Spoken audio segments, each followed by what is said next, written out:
Immediately after slavery, there was a debate as to how black people would uplift themselves. Booker T. Washington believed that the way forward was through building your individual capacity. That was through learning a trade and building a business. W.E.B. Du Bois, on the other hand, believed that it was through gaining political power, joining part of the global elites. How does this relate to our topic today?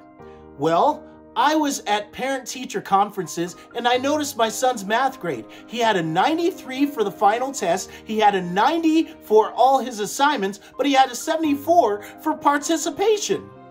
And I was shocked to find out that his grade for the semester was an 81. And so, is the school more concerned in whether he actually knows the right answer? Or is the school only concerned that he's participative and joins part of the collective? My name is Ali Shuaga, and this is 10 Points to Ponder, where we like to talk about all the things that get you canceled. We'll talk about race, politics, Jesus, and manhood. The question before us today is our education system simply a form of Marxist indoctrination? Here's 10 Points to Ponder.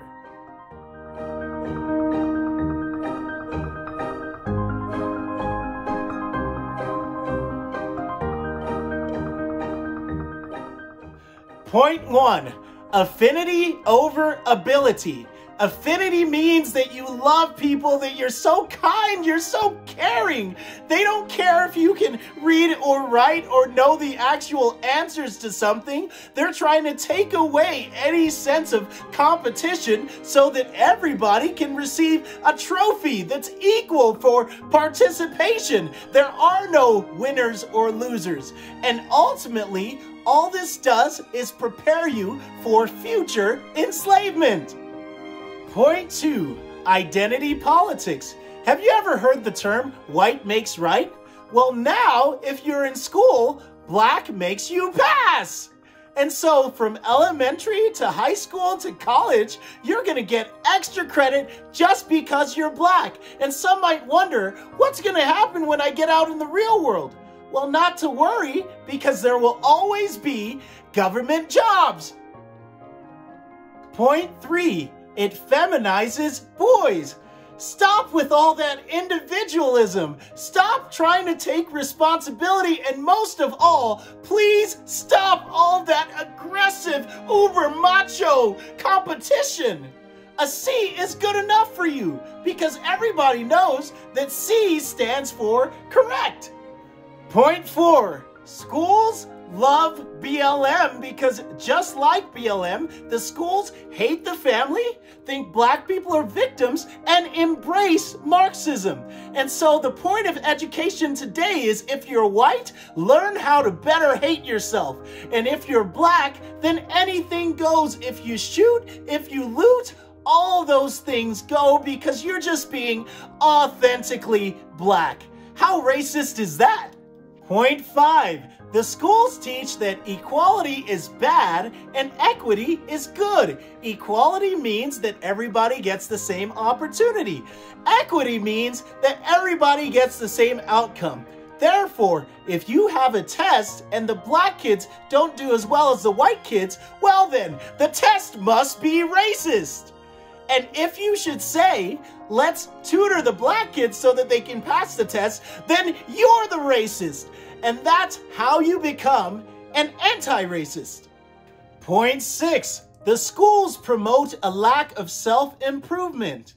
If you're improving yourself like Booker T promoted, then you might actually end up building your own business and having more money than your neighbor, which would make your neighbor very sad. And what kind of good comrade are you going to be if you're making people sad, you capitalist pig? Point 7, the schools promote the LGBT ABC agenda, which forces the kids to live outside of reality. Can you imagine an anorexic girl going to the doctor and being prescribed diet pills? When we can't even differentiate between a male and a female, it makes gaslighting so much easier. Point 8, The school system places a victim label on black kids. Once they learn how historically marginalized they've been and how much the police hate them and how impossible it's going to be for them to rise out of these circumstances, some of them will stop trying. And while this is called anti-racist education, the KKK couldn't have said it any better. Point 9. The education system of today is anti-American. In the Declaration, it says that among the rights that we have are life, liberty, and the pursuit of happiness. Where did I learn that? I learned it in school. And now that that's not being taught in school, people will be more inclined to vote for free stuff over freedom. Point 10.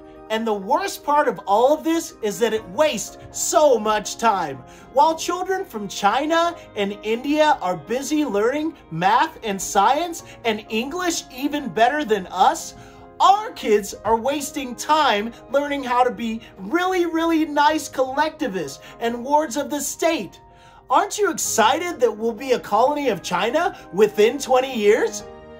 At the beginning of this video, I talked about the difference between Booker T. Washington's approach and W.E.B. Du Bois's approach to black uplift.